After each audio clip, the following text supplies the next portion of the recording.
Inilah alasan mengapa makam Rasulullah dilapisi tembaga dan dijaga dengan sangat ketat.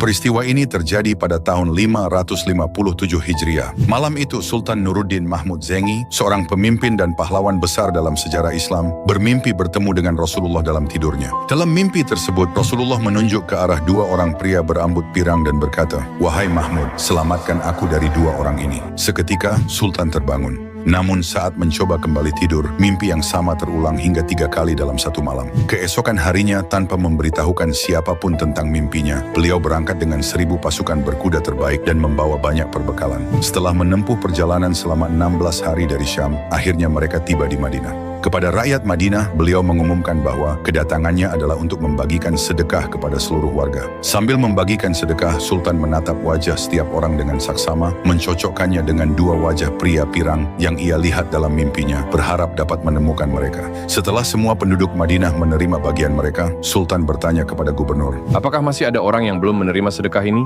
Gubernur menjawab, Semua warga telah datang, kecuali 2 orang musafir dari Andalusia. Sultan segera memerintahkan agar kedua pria itu dibawa ke hadapannya. Begitu melihat mereka, ternyata mereka sama persis dengan pria yang ditunjuk Nabi dalam mimpinya. Sultan pun segera menuju tempat tinggal mereka, yang ternyata berlokasi sangat dekat dengan dinding kamar tempat Nabi dimakamkan.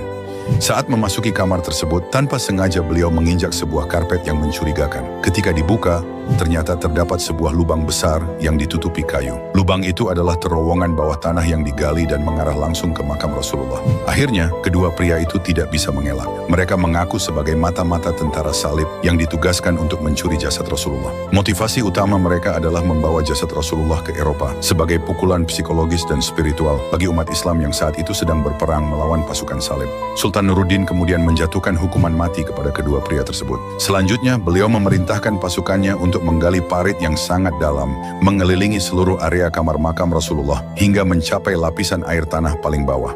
Setelah itu, parit tersebut diisi penuh dengan lelehan timah cair. Timah itu membeku dan menciptakan benteng bawah tanah yang kokoh yang diyakini masih ada hingga hari ini, menjaga jasad Rasulullah di dalam Masjid Nabawi. Wallahu a'lam bishawab. Allahu akbar.